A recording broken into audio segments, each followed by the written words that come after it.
Hello students, आप लोगों ने ढेर सारे क्वेश्चन किए ग्राफ से रिलेटेड इस एक्सरसाइज में। पहले मैं बता दूं कुछ क्वेश्चंस के आंसर्स यहाँ पर सही नहीं है। आंसर से आंसर हो सकता है कुछ क्वेश्चंस का मैच नहीं कर रहा हो और आप ये सोच रहे हो कि मेरा ग्राफ गलत है या मेरे पॉइंट्स गलत हैं। तो जैसे क्वेश्चन नंबर 5 है, उसका आंसर आंसर शीट में प्रॉपर नहीं है, और भी एक दो क्वेश्चन है जिनके आंसर प्रॉपरली आंसर शीट में नहीं दिए गए हैं। तो आप टेंशन नहीं लीजिए इस बात की, और बेसिकली इस बात को समझिए कि ये क्वेश्चन जिस तरीके से यहाँ पर दिए गए हैं, क्वेश्चन इस तरीके का रेयरली आता है। क्वेश्चन तो आएगा एक वर्ड प्रॉब्लम जिसको सुलझाना होगा, आपको इक्वेशंस बनानी होगी, फिर ग्राफ बनाना होगा। तो बेसिक बात इस एक्सरसाइज में इस बात पर आई है कि हम अच्छे से ग्राफ बनाना सीख जाएं और उस पोर्शन को शेड करना सीख जाएं जो हमारा रिक्वायर्ड पोर्शन है। ठीक है, कुछ छोटी छोटी प्रॉब्लम्स हमारे सामने आई, पहले उनको डिस्कस कर लें। जैसे मान लीजिए x स्मॉलर देन 2 लिखा है, तो कई बच्चे इसमें कंफ्यूज हो जाते हैं x स्मॉलर देन 2 का मतलब क्या है। देखिए स्टूडेंट, ये x एक्सिस है, ये y एक्सिस है, 1 2, इसका मतलब ये x पर लाइन 2 से पास हुई होगी, बस इतना समझ लीजिए। ये x स्मॉलर देन 2 जब हम इसे कंसीडर करेंगे तो कंसीडर करते समय ये x इक्वल 2 लिखा जाएगा। x इक्वल 2 की लाइन x इक्वल 2 से पास होगी पैरेलल टू y एक्सिस। अब बात आती है कि अब देखिए यहां से इस लाइन के खींचे जाने से पूरा पोर्शन दो साइड में डिवाइड हो गया, फर्स्ट साइड और सेकंड साइड। ठीक है, पूरा पोर्शन दो साइड में डिवाइड हो गया, फर्स्ट साइड और सेकंड साइड।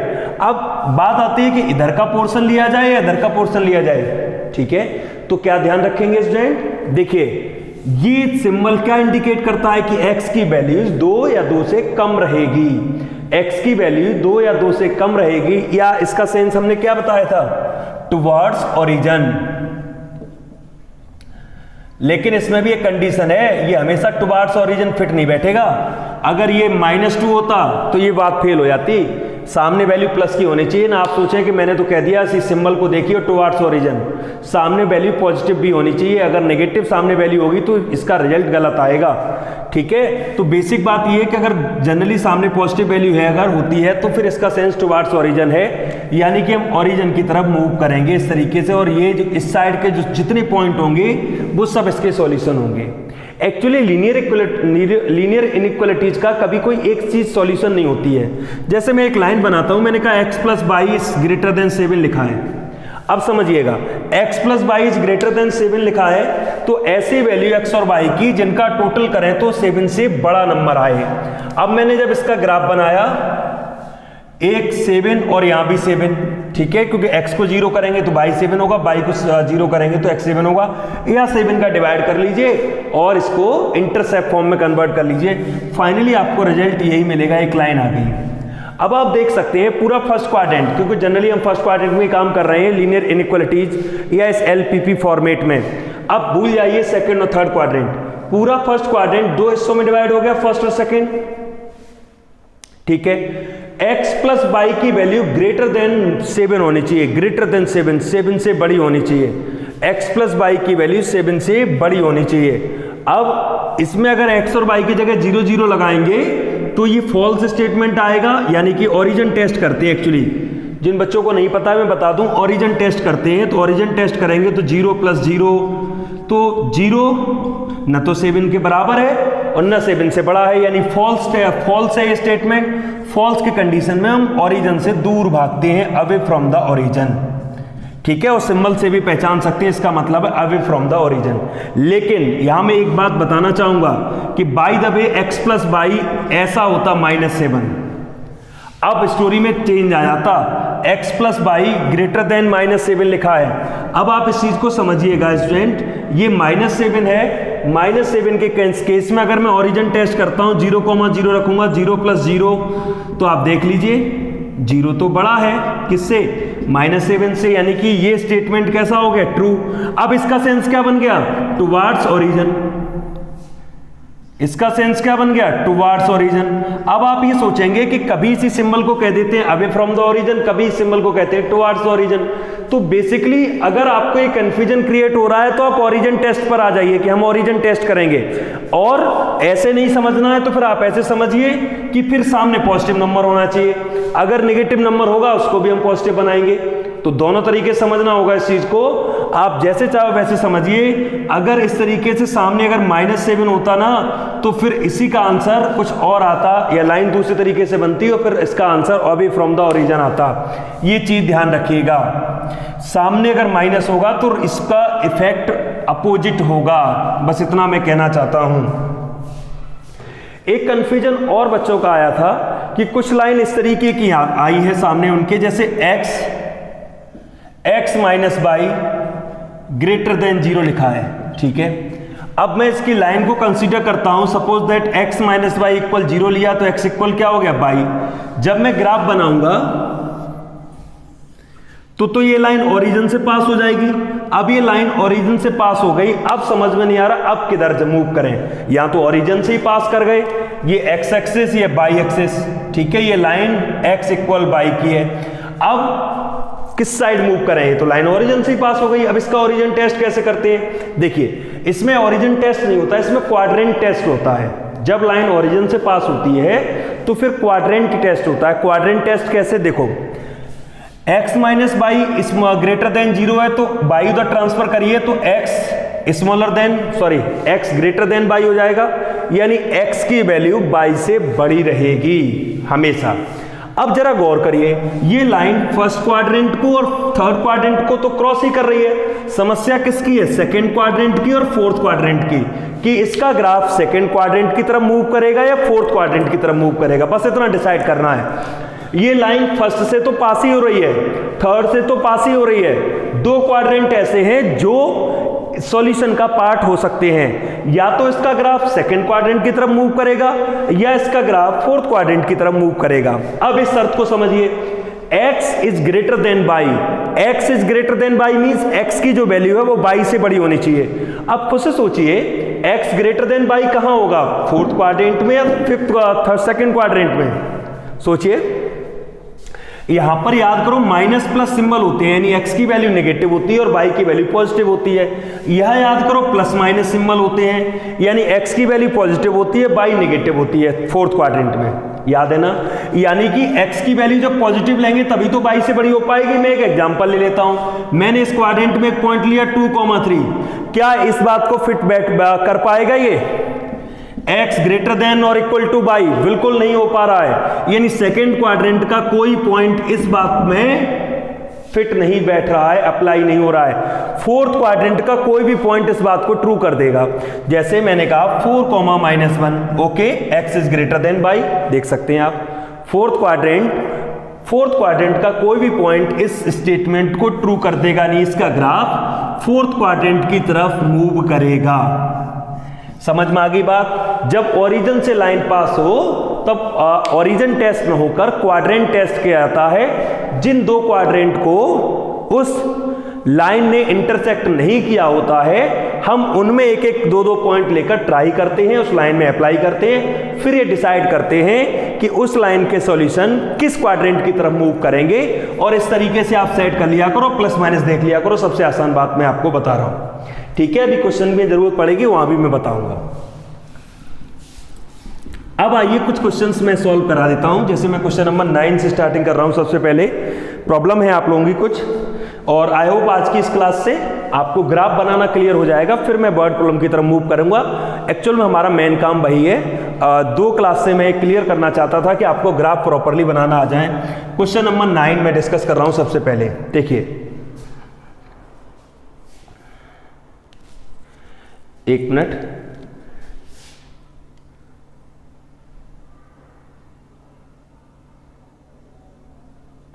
क्वेश्चन नंबर 9 में क्या कहा है आइए समझते हैं। क्वेश्चन नंबर 9 में कहा है maximise the Z 7x + 10y। Z को मैक्सिमाइज करना है। मैक्सिमाइज द जेड इक्वल दिया है 7x + 10y subject to constant, subject to construction मतलब होता है कि ये किसी प्रॉब्लम से रिलेट कर रहे हैं, ठीक है। तो हम इसको रिलेट कर रहे हैं x + y स्मॉलर देन 30,000, ठीक है, y स्मॉलर देन 12,000, ठीक है, x greater than 6,000, x greater than by and x comma by greater than 0। देख सकते हैं आप, आपके सामने मैंने पूरा एक सारी इक्वेशंस को लिखा है। अब 1 बाई 1 पहले इक्वेशंस को हम कंसीडर करेंगे इक्वल और इनके ग्राफ बनाना शुरू करेंगे। आप जरा गौर करिए, सबसे पहली इक्वेशन तो यही है हमारी, एक एक चीज को समझिए। x plus Y equal to 30,000, ये पहली इक्वेशन है। अगर मैं इसको स्टैंडर्ड फॉर्म में या इंटरसेप्ट फॉर्म में इसको बनाता हूं तो 30,000 का डिवाइड करूंगा, x upon 30,000 by upon 30,000 equal 1 आएगा। चलिए ये इक्वेशन फर्स्ट हो गई। दूसरी बाई इक्वल 12,000, चलिए दूसरी इक्वेशन हो गई। अभी सारी इन इक्वेशन को इक्वेशन में कन्वर्ट कर रहा हूं। x इक्वल 6,000, ठीक है, ये तो सीधी सीधी इक्वेशन सी है। x equal by, okay, x equal by, कुल मिलाकर यहाँ 4 इक्वेशन है और ये 2 हमारी एक्सेस है, इनको भी भूलना नहीं। ये इंडिकेट करती है कि सॉल्यूशन फर्स्ट क्वाड्रेंट में ही रहेगा। अब आइए मैं ग्राफ को इंडिकेट करता हूं।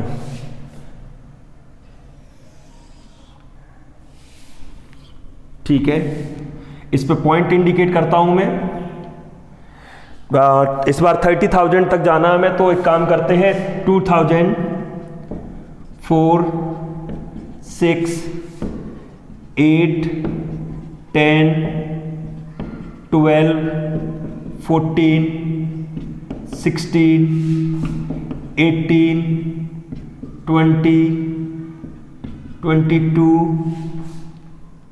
24, 26, 28 और 30। हो सकता है 30,000 आपको लास्ट में नहीं शो हो रहा हो, लेकिन मैंने पूरा लिखा है, मैं वहीं से लाइन मिला दूंगा, उससे कोई दिक्कत नहीं है। आपको यहाँ समझने के लिए आप यहाँ से देख सकते हैं। यहाँ आ जाइए, 2,000, 4,000, 6,000, 8,000, 10,000, 12,000, 14,000, 16,000, 18, 20, 22, 24, 26, 28 और 30। ठीक है, ये इंडिकेशन है। आप बड़े बड़े भी ले सकते थे, मैंने 2 के गैप से, 2000 के गैप से लिया है। आप 5,000, 6,000 के गैप से भी ले सकते थे, कोई ऐसी प्रॉब्लम की बात नहीं है। अब 6,000 करके लेते तो ज़्यादा और आसान हो जाता। ठीक है, आप चाहें तो मैं 6,000 गैप से भी कर सकता हूं, लेकिन चलिए 30 बना लिया तो 30 से ही करेंगे। अब 2 के गैप से बना लिया, 2 के गैप से करेंगे। देखिए पहली लाइन जो है, गौर करिएगा, पहली लाइन जो है वो आपकी 30,000 और 30,000 से मूव करेगी। ये 30,000 से मूव करेगी। इसका मतलब है x और y दोनों पर 30,000 है, तो ये पहली लाइन आपकी इस तरीके से पास आउट हो जाएगी। देखिए 30,000 से। ठीक है, ग्राफ थोड़ा बड़ा बनकर आया इसलिए मैंने बड़े पॉइंट लिए हैं। अब देखिए अगली लाइन y इक्वल 12,000, इसका सिंबल लगाइए। पहले सिंबल देखिए कैसे काम करेगा कि x plus by smaller than 30,000। देखो सामने नंबर प्लस का है, सामने नंबर प्लस का है तो इसका सेंस वही रहता है जो मैंने कहा है। क्या कहा है मैंने? स्मॉलर देन टुवार्ड्स ओरिजिन, यानी इसका ग्राफ टुवार्ड्स ओरिजिन जाएगा अगर सामने नंबर प्लस का है तो। ठीक है, माइनस का नंबर है तो चेंज हो जाएगी मेरी बात। अब देखिए अगला नंबर है y इक्वल 12,000, तो y इक्वल 12,000 का ग्राफ 12,000 यहां से मूव करेगा, तो ये y इक्वल 12,000 का ग्राफ इस तरीके से जाएगा और ये y इक्वल 12,000 का ग्राफ है इस तरीके से। इसका सिंबल देखते हैं, स्मॉलर देन का साइन लगा है, सामने प्लस है, यानी इसका जो है इंडिकेशन टुवार्ड्स ओरिजिन ही जाएगा। आइए अगली तरफ बढ़ते हैं। नेक्स्ट x 6,000, तो 6,000 के लिए ये देखिए लाइन यहां से मूव करेगी इस तरीके से, ये x इक्वल 6,000 इस तरीके से जाएगा और इसका ग्राफ देखिए, ध्यान देना सिंबल उल्टा है यहां पर, इस सिंबल को पहचानिए। ये सिंबल क्या कहता है? Away from the origin, origin से दूर जाइए, यानी ओरिजिन से दूर जाना मतलब दिस साइड। ठीक है, अब देखिए एक और लाइन अब बची है x equal by. x equal by का मतलब समझते हैं आप? x इक्वल बाई का मतलब है ओरिजिन से पास होने वाली लाइन, ऐसी लाइन जो ओरिजिन से पास होती है। आइए स्टूडेंट समझते हैं इसको। ओरिजिन से पास होगी तो मैं इंडिकेट कर लूं, यहां से मूव करेगी और 12 यहाँ से अप्रॉक्स मूव करेगी। तो इस लाइन को भी इंडिकेट करता हूँ मैं, इस लाइन को इंडिकेट करूँगा तो ये लाइन आपकी मूव करेगी, देखिए यहाँ से इस तरीके से, ठीक है। अब आप देख सकते हैं इस तरीके से जो एरिया आपका आ चुका है। अब जरा आप एक चीज नोटिस करिएगा फिर से, ये लाइन है x इक्वल बाई की, ठीक है, ये लाइन है x इक्वल 6000 की, और ये वाली लाइन है x प्लस बाई इक्वल 30,000 की। अभी एक लाइन का ग्राफ इंडिकेट नहीं हो पाया है, किस लाइन का? x इक्वल बाई का। अभी मैंने सिखाया था कि x इक्वल बाई जब देखना हो तो फिर ये चेक करो बड़ा कौन है। x बड़ा है तो फोर्थ क्वाड्रेंट की तरफ चल दो, बाई बड़ा है तो सेकंड क्वाड्रेंट की तरफ चल दो, बस इतना समझ लो। अगर x इक्वल बाई में अगर x बड़ा है तो फोर्थ क्वाड्रेंट की तरफ चलो, और बाई बड़ा है तो सेकंड क्वाड्रेंट की तरफ चलो, इतना तो याद रहेगा। अब इसमें देखो कौन बड़ा है, x बड़ा है, x बड़ा है तो उसका ग्राफ किस साइड को मूव करेगा? फोर्थ क्वाड्रेंट की तरफ। अब एक बार फिर समझना, रेड लाइन का ग्राफ इंडिकेट कर रहा है ओरिजिन की तरफ, एक एक चीज समझना, ठीक है। ग्रीन लाइन का ग्राफ इंडिकेट कर रहा है ओरिजिन की तरफ, चलिए ग्रीन लाइन का ग्राफ ओरिजिन की तरफ इस साइड, ठीक है, नीचे की तरफ। Blue line away from the origin, black line fourth quadrant की तरफ। तो अगर मैं कवर करता हूं तो इस पूरे कवर में आपको ये दिखेगा, ये जो पोर्शन है ये पोर्शन सबके बीच में है, देख सकते हैं आप, देख लीजिए ये जो पोर्शन है वो सबके बीच में है। अब पॉइंट क्या क्या बने मैं लिखता हूं एक एक बार। ए, ये लास्ट में आपको शो हो सकता है, शो नहीं हो रहा हो, लेकिन आप इसको बी लास्ट है ये 30,000 वाला, सी, डी और ई, ये पॉइंट आ गए, ठीक है। आपके सामने ये पॉइंट आ चुके हैं इस बाउंडेड रीजन के। अब मुझे देखना होगा कि इन चारों पॉइंट जो आए हैं इन पर z किस पर मैक्सिमम होगा, और क्या मुझे सभी पॉइंट के कोऑर्डिनेट पता है? देखिए जब ढेर सारी लाइन हो जाती हैं तो हमें फिर z पॉइंट्स भी बहुत अच्छे से निकालने होते हैं। देखो किस तरीके से पॉइंट निकालना भी सीखिए, क्योंकि मेन काम जो सेट करना बचता है, और सेट करने के बाद जो काम बचता है वो है प्रॉपर पॉइंट्स को फाइंड आउट करना। समझिए सबसे पहले ए तो दिख रहा है, ए है 6000,0, बी लास्ट, बी है आपका 30,000,0, ठीक है। सी, अब नोटिस करना सी किस किस का इंटरसेक्शन पॉइंट है, सी पहचानिए, C blue line, sorry green line और रेड लाइन। अब ग्रीन लाइन क्या है? देखो सी के लिए आप लिखेंगे सी इंटरसेक्शन पॉइंट है x प्लस बाई इक्वल 30,000 का एंड बाई इक्वल 12,000 का, इनका इंटरसेक्शन पॉइंट है। तो बाई की जगह अगर मैं 12,000 लगा दूं यहां पर, अगर x प्लस 12,000 कर दूं और सामने 30,000 बना रहेगा, x की वैल्यू कितनी आ जाएगी? 18,000, यानी कि जो पॉइंट C है, C आ गया 18,000, 12,000, ठीक है। डी किसका इंटरसेक्शन पॉइंट है? पहचानिए, सी ऐसे निकाल लिया। अब डी मैं इसको रफ कर देता हूं, थोड़ा सा आराम से सीखना होगा, ये काम जल्दबाजी का बिल्कुल नहीं होता, graphical matter. D intersection point है किसका? x equal by black line का और ग्रीन लाइन का। तो x इक्वल बाई और ग्रीन लाइन क्या है? By equal 12,000। बहुत सिंपल सी बात है, जब x इक्वल बाई है और बाई की वैल्यू 12,000 है तो d के पॉइंट क्या हो गए? d के पॉइंट हो गए 12,000, 12,000, ठीक है। ई इंटरसेक्शन पॉइंट है, ये d के लिए था। ई इंटरसेक्शन पॉइंट है ब्लू लाइन, ब्लू क्या है? x equal 6,000 and black line क्या है? x equal by. जब x 6,000 है तो e के पॉइंट हो जाएंगे 6,000, 6,000, देख सकते हैं आप। अब ये पॉइंट आ गए, अब इन सभी पॉइंट्स को 1 बाई 1 हम z में लगाएंगे और देखेंगे z मैक्सिमम किस पॉइंट पर है। मैक्सिमम पूछा है इस क्वेश्चन में, मैं एक बार फिर देख लेता हूं। हाँ जी, मैक्सिमम पूछा है, और आंसर से इसका आंसर शीट से अगर मैं देखूं तो 18 और 12, यानी इस पॉइंट पर z मैक्सिमम है। आप पॉइंट्स को लगा लीजिएगा, मैं बस ग्राफ पर फोकस कर रहा हूं कि किसी तरीके से आपको ग्राफ प्रॉपर्ली बनाना आ जाए। 18 और 12 को जब यहां लगाएंगे तो सबसे बड़ी वैल्यू आएगी, तो 18 और 12,000 जो होगा वो आपका पॉइंट ऑफ सॉल्यूशन हो जाएगा इस पूरे फिजिबल एरिया का।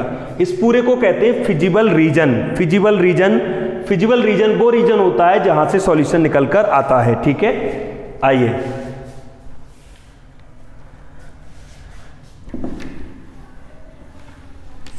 अगले क्वेश्चन की तरफ मूव करते हैं।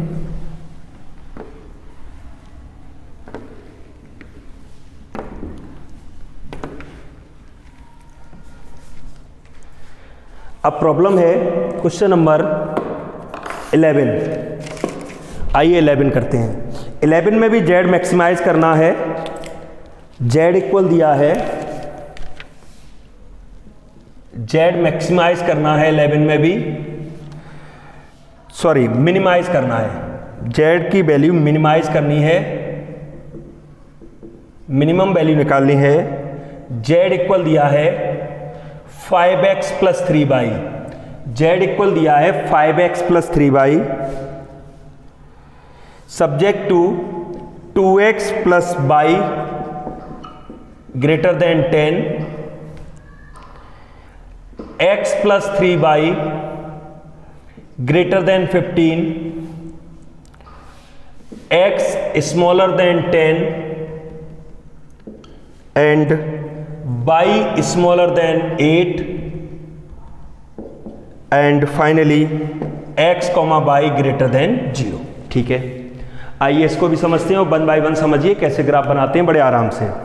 सबसे पहले इन सारी इक्वेशन को इक्वेशन में कन्वर्ट करते हैं। अगर इक्वेशन में सभी इन इक्वेशन को कन्वर्ट करेंगे तो सबसे पहले 2x प्लस y इक्वल 10। अगर मैं 10 का डिवाइड कर दूं तो क्या बनेगा, x upon 5 y upon 10 equal 1। ये पहली इक्वेशन हो गई तुम्हारी।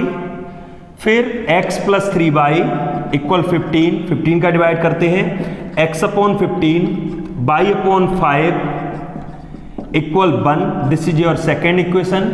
Then x equal 10 third equation and y equal 8 fourth equation and x and y is greater than 0। ये तो आपकी x एक्सिस और y एक्सिस है। या ऐसे समझ लीजिए, these are the indication that indicate the graphical या feasible region will lie in the first quadrant, it never be negative. ठीक है, x और y की वैल्यू नेगेटिव नहीं होंगी। x ग्रेटर देन y और x और y जब ग्रेटर देन 0 होते हैं तो उनका इंडिकेशन यही होता है। ठीक है,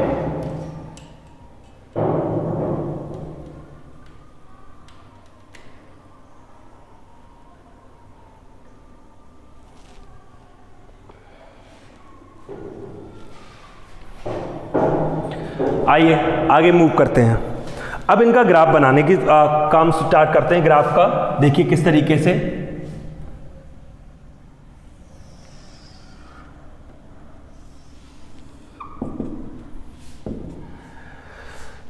चलिए इंडिकेट करते हैं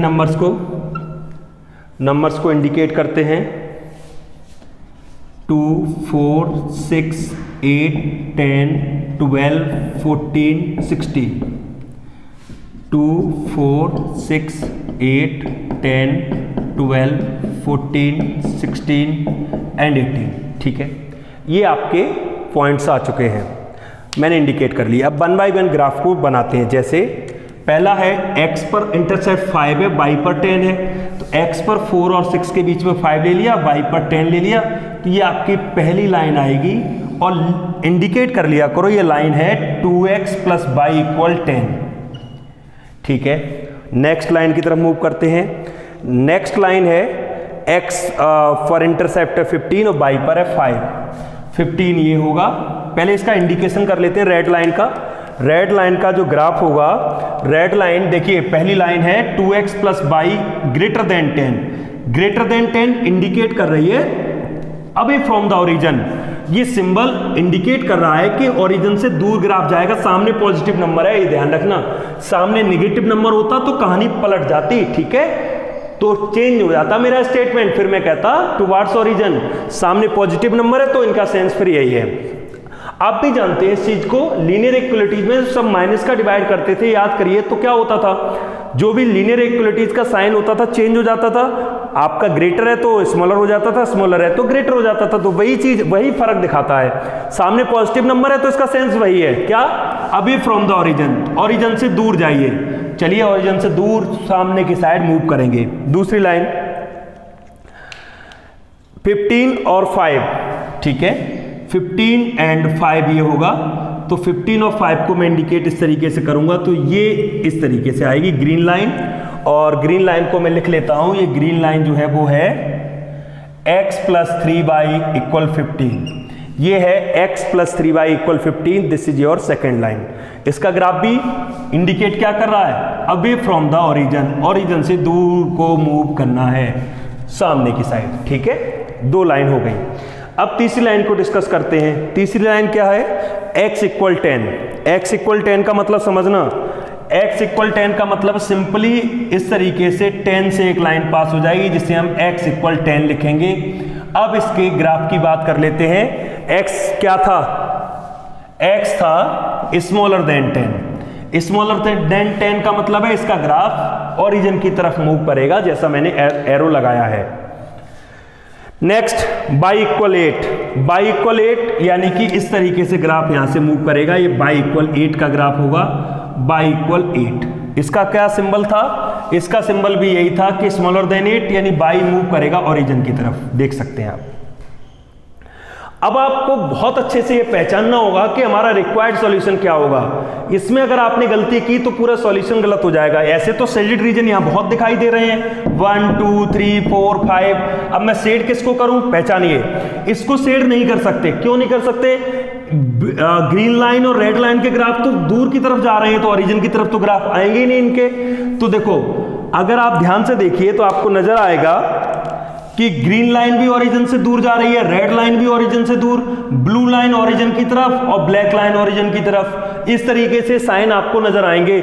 यानी कि अब आपको दिखने लगा होगा ये जो पार्ट है, this is our feasible region, that is called feasible region. ये हमारा फिजिबल रीजन हो गया, ठीक है। इनकी नेमिंग कर लीजिए।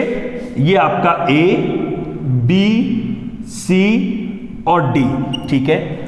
अब देखिए, सबसे पहला काम यही होता है कि प्रॉपर हमारा ग्राफ इंडिकेट हो जाना चाहिए, क्योंकि ग्राफ बनाने में अगर कहीं भी कोई गड़बड़ हुई, हम गलत पार्ट सेट कर गए या गलत पॉइंट ले गए तो आगे तक पूरा गलत होता है फिर क्वेश्चन, इसलिए बहुत ध्यान रखना होता है। अब मैं पॉइंट्स को निकालने का काम आगे बढ़ाता हूं। देखिए किस तरीके से। जब भी हम पॉइंट निकालते हैं तो ये जरूर देखते हैं कि कौन किसका इंटरसेक्शन पॉइंट है, ठीक है। अब मैं यहां पर पॉइंट निकालना स्टार्ट करता हूं। सबसे पहले ए की बात करता हूं। ए क्या होगा? देखिएगा, गौर करिएगा। ए जो पॉइंट है, A is the intersection point of red line and green line. अब रेड लाइन क्या है? 2x + y = 10। ग्रीन लाइन क्या है? x + 3y = 15। इन दोनों का इंटरसेक्शन पॉइंट है ए। समझ आ रहा है? तो अब आप इसको सॉल्व कर लीजिए। ये 2x + y = 10 रहने दीजिए, इसमें 2 का मल्टीप्लाई करिए, 2x + 6y = 30, माइनस सॉल्व करेंगे, माइनस का 5y = -20, y = 4। अब y = 4 है तो y कहीं भी रिप्लेस कर दीजिए, आपको x = 3 मिल जाएगा। यानी a के कोऑर्डिनेट आ गए 4, 3, ठीक है। यानी a तो आ गया 4, 3। b, एक पॉइंट इंडिकेट करना पड़ेगा। b is the intersection point of blue line and green line. अब ब्लू लाइन क्या थी? x = 10 एंड ग्रीन लाइन क्या है? x + 3y = 15। अब आप गौर करिए, x + 3y = 15 मैं यहां पर लिख देता हूं। चलिए यहां पर लिखता हूं। जो b है ना, वो इंटरसेक्शन पॉइंट है x = 10 का और x + 3y = 15 का। अगर मैं 10 यहां पर लगा दूं तो y की वैल्यू x की वैल्यू 10 रखता हूं, 3y = 15, तो y इक्वल आ जाएगा आपका 15 - 10, 3y इक्वल, तो y इक्वल आ जाएगा 5/3। देख सकते हैं आप, y इक्वल आ जाएगा 5/3। यानी जो b के कोऑर्डिनेट होंगे वो b के कोऑर्डिनेट होंगे 10, 5/3। देख सकते हैं आप, तो 10, 5/3 ये पॉइंट आ गए b के। अब c is the solution of x = 10 और y = 8। ये तो सीधा सीधा दिख रहा है, x = 10, y = 8 और दोनों राइट एंगल ही कट कर रहे हैं, मतलब 10,8 सिंपल। तो ये तो 10,8 हो गया सी। अब बचता है डी। डी पहचानिए, D is the intersection point of black line and red line. Black line मतलब y = 8, रेड लाइन मतलब 2x + y = 10। अगर मैं इसमें y की जगह 8 लगा दूं तो x की वैल्यू आ जाएगी 2x + 8 = 10, 2x = 2 और x = 1 आ जाएगी। यानी d के पॉइंट आ गए 1,8। देख सकते हैं आप। देखिए स्टूडेंट, सबसे पहले सही ग्राफ बनना बहुत जरूरी है। सही ग्राफ बनने के बाद फिर आपका ये काम बहुत जरूरी है, क्या आप intersection point properly find out कर पा रहे हैं अपने कॉर्नर्स के। किसके कॉर्नर? जो आपके फिजिबल एरिया है, फिजिबल रीजन है, उसके कॉर्नर्स के सही पॉइंट आपका फाइंड करना आपकी दूसरा रिस्पॉन्सिबिलिटी है। अब ये चारों पॉइंट आ चुके हैं हमारे पास, A B C D। अब इन चारों पॉइंट को हम जेड में रखेंगे और देखेंगे जेड किस पर मिनिमम है। जेड जिस पॉइंट पर मिनिमम होगा दैट इज आवर सॉल्यूशन। ठीक है, यहां एक बात भी बताना बहुत जरूरी है मुझे, अभी मैं इस क्वेश्चन के साथ बता देता हूं। कई बार ऐसा हो सकता है कि मान लीजिए जेड 2 पॉइंट पर सेम आ रही है। कोई 2 पॉइंट है किसी भी फिजिबल लाइन के, ऐसे एग्जांपल लेते हैं हम। ये बात अभी दिमाग में आ गई तो बता देता हूं मैं। जैसे मान लीजिए इस तरीके का कोई भी सॉल्यूशन है, या और एक लाइन यहां पर मान लीजिए, और इस तरीके से लाइन जा रही है, और जेड मान लीजिए 2 पॉइंट पर सेम आ रही है। जेड 2 पॉइंट पर सेम आ रही है, मान लीजिए जेड मिनिमम पूछिए, और जेड इस पॉइंट पर भी और इस पॉइंट पर भी मिनिमम आ रही है, कम आ रही है। यानी 2 पॉइंट एक साथ सॉल्यूशन तो नहीं हो सकते। ऐसी सिचुएशन में फिर इनफाइनाइट नंबर ऑफ सॉल्यूशन होते हैं मिनिमम वैल्यू के लिए, अगर मिनिमम है। या मैक्सिमम तो पॉसिबल नहीं होगी, क्योंकि मैक्सिमम का ग्राफ तो पता नहीं कहां तक जा रहा है। मैक्सिमम वैल्यू तो यहां पर पॉसिबल नहीं होगी, हम उसे फाइंड नहीं कर सकते। लेकिन अगर ओपन ग्राफ में अगर मिनिमम वैल्यू पूछी और पता चले 2 पॉइंट पर, पता चले 2,1 पर भी उतना ही आंसर आ रहा है जितना 0,3 पर आ रहा है, ऐसे सपोज दैट एग्जांपल ले लेता हूं मैं। अब तो फिर क्या दोनों सॉल्यूशन होंगे? नो, 2 सॉल्यूशन नहीं हो सकते। ऐसी कंडीशन में फिर तो ऐसे समझिए, किसी लाइन पर मैं एक पॉइंट लेता हूं 1,2, एक पॉइंट लेता हूं 0,3, और दोनों ही पॉइंट किसी एक इक्वेशन को सेटिस्फाइड कर रहे हैं। दोनों ही पॉइंट अगर किसी एक इक्वेशन को सेटिस्फाइड कर रहे हैं, इसका मतलब क्या है? फिर इस लाइन पर आने वाले सभी पॉइंट उस इक्वेशन को सेटिस्फाइड करेंगे। इस लाइन पर आने वाले सभी पॉइंट उस इक्वेशन को सेटिस्फाइड करेंगे। तो ऐसी सिचुएशन में इनफाइनाइट नंबर ऑफ सॉल्यूशन होते हैं। फिर अगर हम कोई पर्टिकुलर सॉल्यूशन नहीं लिखते हैं, फिर हम इनफाइनाइट नंबर ऑफ सॉल्यूशन लिखकर उसको क्वेश्चन को लेफ्ट कर देते हैं। आइए, ऐसी सिचुएशन बर्ड प्रॉब्लम में नहीं आती है, क्योंकि बर्ड प्रॉब्लम में वो मिनिमम प्रॉफिट या मैक्सिमम प्रॉफिट या मिनिमम कॉस्ट या नंबर ऑफ समथिंग, जो भी कुछ चीज उन्होंने प्रोड्यूस कराई होगी, यानी बर्ड प्रॉब्लम में ऐसी सिचुएशन नहीं आती है। आप भी जानते हैं क्लास 10th में जब बर्ड प्रॉब्लम सॉल्व किया करते थे आप, a pair of linear equation 2 variable में, बर्ड प्रॉब्लम में कभी इनफाइनाइट नंबर ऑफ सॉल्यूशन नहीं आए। बर्ड प्रॉब्लम में कभी नो सॉल्यूशन की कंडीशन नहीं आई, क्योंकि बर्ड प्रॉब्लम ऐसी आपके सामने रखी जाएगी जिसके सॉल्यूशन पॉसिबल हो। ठीक है, तो बात आपको पता होनी चाहिए, क्योंकि इस साल ही एक एग्जाम में क्वेश्चन आया था इसी तरीके का कि किसी भी फिजिबल एरिया के कॉर्नर के 2 पॉइंट ही दोनों पॉइंट पर जेड सेम आ रही है तो कितने सॉल्यूशन होंगे।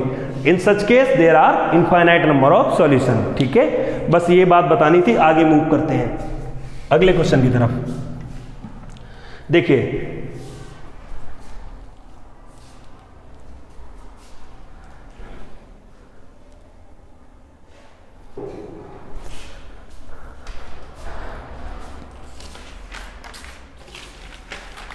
बात करते हैं क्वेश्चन नंबर 20 की। देखिए 20 में क्या है, question number 20, so that the solution of the following equation on the graph, Z को मैक्सिमाइज करना है। जेड है 3x + 4y, ब्रैकेट में लिखा है इफ पॉसिबल। अगर पॉसिबल हो तो इसे आप मैक्सिमम करके दिखाइए कि जेड की वैल्यू मैक्सिमम ला के दिखाइए। और दिया है x - y smaller than -1, -x + y smaller then 0 and x and y greater than 0। वहां x1 x2 था, मैंने xy कर लिया है क्योंकि x1 x2 में परेशानी होती करने में। ठीक है, अब आप देखिए एक चीज स्टूडेंट, सबसे पहले इनको लाइन कंसीडर करेंगे, x - y = -1। ठीक है, अगर मैं यहाँ से इसको स्टैंडर्ड फॉर्म में लाता हूँ तो ध्यान दीजिएगा किस तरीके से स्टैंडर्ड फॉर्म बनेगी।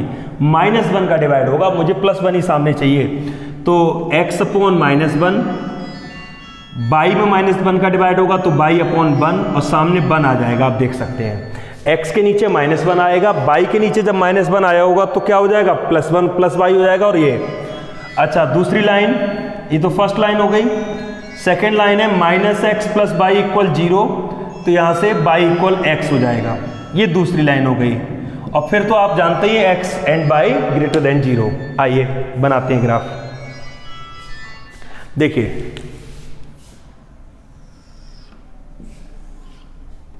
-1 1 2 3 1 2 3, ठीक है। सबसे पहले नोटिस करिएगा x पर इंटरसेप्ट कितना है, x का इंटरसेप्ट है -1 और y का इंटरसेप्ट है 1, तो x पर -1 y पर 1, ये लाइन मूव करेगी इस साइड। ये लाइन है आपकी x - y = -1। अब ध्यान देने वाली बात है, जिस बात को मैं आज स्टार्टिंग से इंडिकेट कर रहा हूं उस बात पर फोकस करना। x - y, इस सिंबल का मतलब वैसे क्या बताया है मैंने, वैसे क्या कहा है, टुवार्ड्स द ओरिजिन, यही कहा है। क्योंकि स्मॉलर देन है तो इसको मैं हमेशा कहता था टुवार्ड्स द ओरिजिन, ओरिजिन की तरफ मूव करेगा। क्लियर है। बट इस बार सिंबल देखो सामने क्या रखा है, नेगेटिव, या नंबर क्या रखा है सामने, नेगेटिव। जब सामने नंबर नेगेटिव हो तो फिर इसका सेंस बदल जाएगा। अब इसका सेंस है अवे फ्रॉम द ओरिजिन, यानी कि इसका ग्राफ इस तरफ मूव करेगा, ओरिजिन से दूर रहेगा और फर्स्ट क्वाड्रेंट में ही रहेगा, क्योंकि इसका मतलब भी ध्यान रखना, ठीक है। दूसरी लाइन y = x, जब x = y या y = x आता है तो इसका सेंस होता है कि लाइन ओरिजिन से मूव करेगी, लाइन ओरिजिन से पास करेगी। तो मैं यहां से लाइन खींचता हूं, ये आ गई, थोड़ा इधर उधर हो सकता है विदाउट स्केल, x = y आ गई ये लाइन। क्लियर है। अब मैंने क्या सिखाया है, जब लाइन ओरिजिन से पास हो तो आप बस इतना देखो कि बड़ा कौन है, x बड़ा है y बड़ा है। अगर x बड़ा है तो फोर्थ क्वाड्रेंट की तरफ मूव करना, और y बड़ा हो तो सेकंड क्वाड्रेंट की तरफ मूव करना। अब आप गौर करिए, यहां से लाइन थी, ये देखिए, अब -x + y इस तरीके से लिखा है, x उधर भेजो तो इस तरीके से आ जाएगा, यानी कौन बड़ा है, देखो विच इज ग्रेटर, x और y, x इज ग्रेटर। फिर इस बात को समझिए, x = y की जब भी सिचुएशन आए तो इसका मतलब line will pass through origin. Line कहां से पास करेगी, ओरिजिन से पास करेगी। अब अगर x बड़ा हो, इफ x इज ग्रेटर, अगर x बड़ा हो तो फोर्थ क्वाड्रेंट की तरफ भागना, और अगर y बड़ा हो तो सेकंड क्वाड्रेंट की तरफ भागना। बड़ा कौन है यहां पर, x, दैट मींस हम इस साइड मूव करेंगे फोर्थ क्वाड्रेंट की तरफ। अब आप देखिए, यहां पर दो लाइन ही पॉसिबल थी। पहली लाइन का ग्राफ, सॉरी मैंने ज्यादा कर दिया, मुझे केवल फर्स्ट क्वाड्रेंट में ही रहना होगा, क्योंकि हमें इस बात का भी ध्यान रखना होगा कि x इज ग्रेटर देन 0 और y इज ग्रेटर देन 0, ठीक है। केवल फर्स्ट क्वाड्रेंट में ही सेट करना है, फर्स्ट क्वाड्रेंट से आगे सेट नहीं करना है। ये देखिए दोनों तरफ के पोर्शन क्लियर हो गए। अब यहां पर एक चीज नोटिस करिएगा, यहां तो कोई फिजिबल रीजन ही नहीं आया, यहां तो कोई बाउंडेड रीजन नहीं आया, इसके अलावा कोई कॉमन रीजन भी नहीं है। दोनों की लाइनें बिल्कुल अलग अलग हैं। इसका ग्राफ दूसरी साइड को मूव कर रहा है, इसका ग्राफ दूसरी साइड को मूव कर रहा है। तो ऐसी सिचुएशन को हम कहते हैं सॉल्यूशंस आर नॉट पॉसिबल या does not exist. Solution does not exist, solution यहां पर एग्जिस्ट ही नहीं करेंगे, या सॉल्यूशंस आर नॉट पॉसिबल, ठीक है। तो बस इतना ही करके छोड़ दिया जाएगा। यहां पर कहीं कोई लाइन एक दूसरे को इंटरसेक्ट ही नहीं कर रही है। जब इंटरसेक्ट ही नहीं कर रही है तो फिर सॉल्यूशन कैसे क्रिएट हो पाएगा, ठीक है।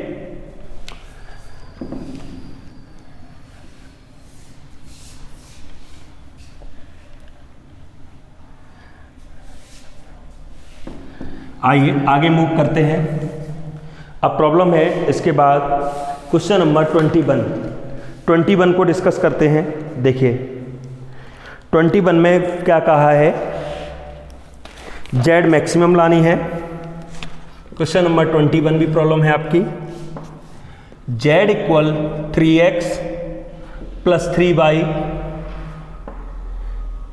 x - y smaller than 1, x + y greater than 3 और x comma by as usual greater than 0। ठीक है, 21। आइए समझते हैं। सबसे पहले लाइंस को कंसीडर करते हैं। तो एज यूजुअल हमेशा की तरह x minus by equal 1 standard form में लाएंगे। तो x अपॉन 1 तो है ये सामने, बाई अपॉन माइनस 1 और सामने 1। बाई के नीचे -1 क्यों आया? क्योंकि जो स्टैंडर्ड फॉर्म होती है इंटरसेप्ट फॉर्म की जो स्टैंडर्ड फॉर्म होती है वो x upon a plus by upon b equal 1 होती है। मैं इंटरसेप्ट फॉर्म में इसलिए चेंज कराता हूं, फिर आपको पॉइंट चेक नहीं करने, तुरंत पता लग जाता है कि x एक्सिस को 1 पर कट कर रहा होगा, बाई एक्सिस को -1 पर। ठीक है, अब दूसरी लाइन भी देखते हैं। दूसरी लिए तो फर्स्ट लाइन हो गई। सेकेंड लाइन है x plus Y equal 3, divide करते हैं तो x upon 3 by upon 3 equal 1, ये सेकेंड लाइन हो गई। सबसे पहले दोनों लाइन हमने इंडिकेट कर ली। आइए जल्दी से ग्राफ बनाते हैं इसका। 1 2 3 1 2 3 और बाई को थोड़ा माइनस पर 1 भी लेना पड़ेगा क्योंकि बाई को -1 पर इंटरसेक्ट कर रही है ये लाइन। सबसे पहले x1 बाई -1, x1 बाई -1 देख सकते हैं, x1 बाई -1। ठीक है, x plus Y equal 3, x plus Y equal 3 का मतलब x भी 3 और y भी 3, यानी कि इस तरीके से आ जाएगी। अब दोनों का ग्राफ भी डिस्कस कर लेते हैं, कहाँ मूव करेगा। अगर मैं रेड लाइन की बात करूं तो रेड लाइन में देखो सिंबल क्या है, smaller than.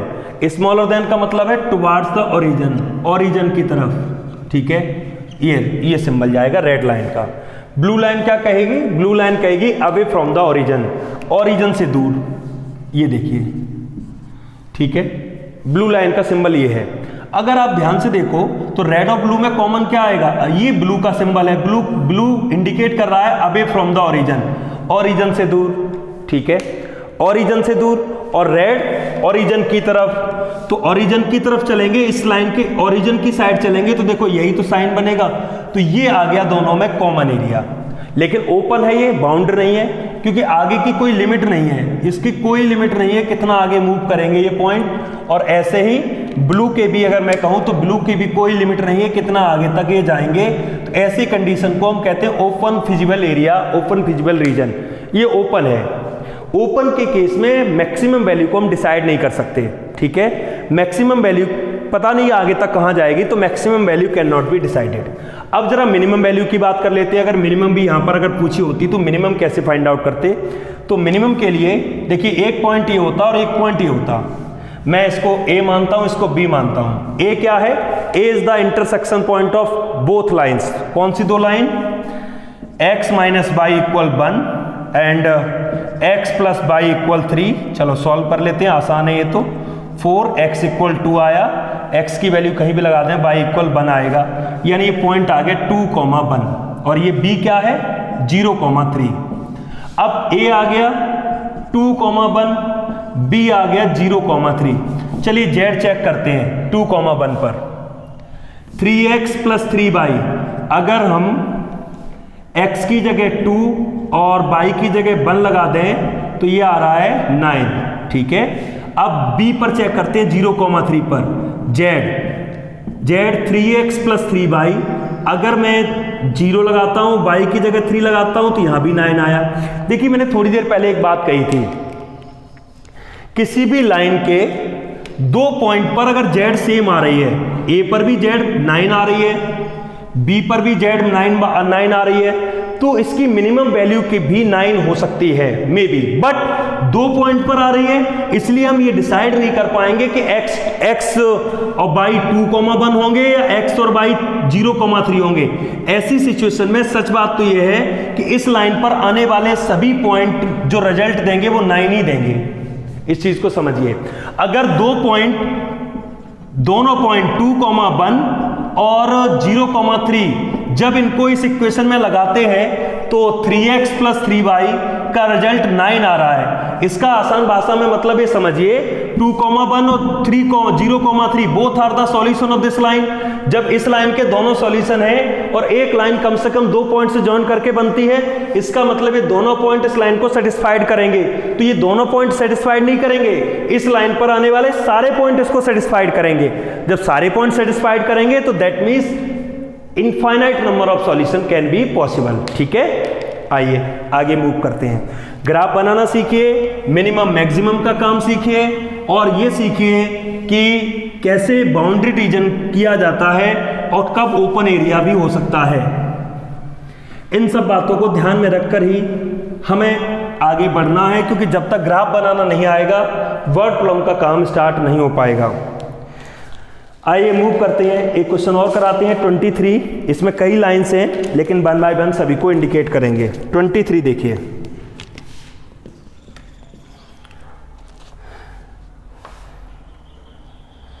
To x plus y z है मैक्सिमम मिनिमम, बात की बात है, पहले जेड को मैक्सिमम मिनिमम दोनों ही दिखाना है इसमें। X plus 3y greater then 6, x minus 3y smaller than 3, 3x plus 4y smaller than 24, minus 3x plus 2y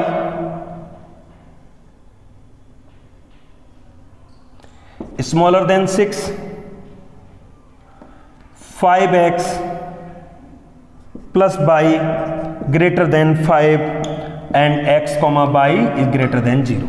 ठीक है, ढेर सारी लाइन्स हैं यहाँ पर। ढेर सारी लाइन्स जब आती हैं तो कन्फ्यूजन्स क्रिएट होते हैं, स्पेशली कब, जब उनके इंटरसेक्शन पॉइंट निकालने हों। लेकिन अगर हम पेशेंसली करेंगे तो कोई प्रॉब्लम नहीं आने वाली। आइए हम एक एक लाइन को पहले स्टैंडर्ड फॉर्म से हटाकर इसको इक्वेशन कंसीडर करते हैं। x plus 3y equal 6, intercept form इसकी क्या बनेगी, x upon 6 y upon 2 equal 1, इतना तो आप सीख चुके होंगे। x minus 3y equal 3, intercept form क्या बनेगी, x upon 3 y upon minus 1 equal 1। ध्यान दीजिएगा 3 में 3 का डिवाइड होगा, -1 आएगा तो -1 को आपको इस तरीके से लिखना पड़ेगा। इंटरसेप्ट फॉर्म में तो बीच में प्लस ही होता है तो आपको प्लस ही लगाना होगा। इसकी इंटरसेप्ट फॉर्म बनेगी, मैं डायरेक्ट लिख दूं तो ये बनेगी x upon 8 plus y upon 6 equal 1। इसकी इंटरसेप्ट फॉर्म बनेगी x upon -2 y upon 3 equal 1। ध्यान दीजिएगा 3 का 6 में डिवाइड होगा तो -2 ही आएगा, तो -2 ही लिखना है आपको ऐसे। और इसकी इंटरसेप्ट बनेगी x upon 1 y upon 5 equal 1। ठीक है, सभी इक्वेशंस की पहले आपने इंटरसेप्ट फॉर्म बना ली, अब ग्राफ बनाने का टाइम है। आइए ग्राफ बनाते हैं प्रॉपरली, देखिए किस तरीके से।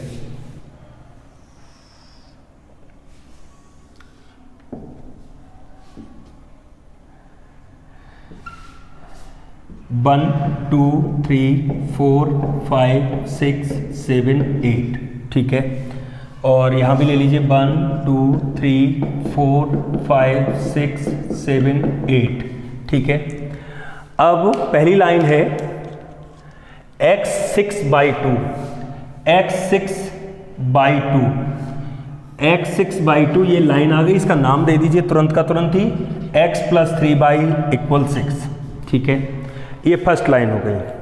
सेकेंड लाइन x3y -1, चलिए यहाँ पर y को -1 लगा लेते हैं, x3y -1, x3y -1 देखिए इस तरीके से मूव कर गई, ये लाइन हो जाएगी x - 3y इक्वल 3, ठीक है। ब्लू लाइन हो गई सेकेंड लाइन। ग्राफ भी इंडिकेट करते चलते हैं सबके, या अभी थोड़ी देर में कर लेंगे, लेकिन पहले चलो लाइन क्लियर कर लेते हैं सभी। उसके बाद नेक्स्ट लाइन है आपकी x8/6, x8/6, ये नेक्स्ट लाइन हो गई। इसका भी हम नाम लिख लेते हैं यहाँ पर, ये है 3x प्लस 4y इक्वल 24, ठीक है। उसके बाद है फिर x -2 y अपॉन 3, x -2, चलिए -2 और by 3, ये लाइन यहाँ से आ गई। ये लाइन है -3x प्लस 2y और स्मॉलर देन 6 या इक्वल टू 6, ठीक है। अभी एक लाइन और है लेकिन मेरे मार्कर के कलर खत्म हो गए हैं, लेकिन चलो मैं इसी को रिपीट करता हूँ। चलिए मैं एक ग्रीन ब्लू और रिपीट कर लेता हूँ। x1 बाई 5, x1 बाई 5, ये एक लाइन यहाँ से आएगी। देखिए ये लाइन है 5x प्लस बाई, ठीक है, इक्वल 5। अब एक एक के सिंबल देखते हैं। देखिए सबसे पहले एक एक सिंबल देखें। रेड लाइन, सब में पहले ये चीज नोटिस करो, सभी में प्लस है, प्लस है, प्लस है, तो फिर वही नॉर्मल मीनिंग। नॉर्मल मीनिंग मतलब अवे फ्रॉम द ओरिजिन। चलिए रेड लाइन जो है वो away from the origin move करेगी, देखते चलना। उसके बाद दूसरी line x minus 3y equal 3, x minus 3y equal 3 smaller than मतलब टुवार्ड्स द ओरिजिन। ये ओरिजिन की तरफ मूव करेगी। देखिए ओरिजिन की तरफ मीन्स ऐसे, ठीक है। उसके बाद next green line towards the origin. चलिए ब्लैक लाइन देखिए आप टुवार्ड्स द ओरिजिन, चलिए टुवार्ड्स द ओरिजिन। और लास्ट फिर again blue line away from the origin. तो आप नोटिस करो ये सभी सिंबल क्या इंडिकेट कर रहे हैं? ये सभी सिंबल इंडिकेट कर रहे हैं कि आप जो पोर्शन ये देख रहे हैं ना, ये वाला, ये फिजिबल रीजन है। ये देखिए ये फिजिबल रीजन है। अब इनके पॉइंट इंडिकेट करना A, B, C, D और E। देखिए अब पॉइंट इंडिकेट हो गए।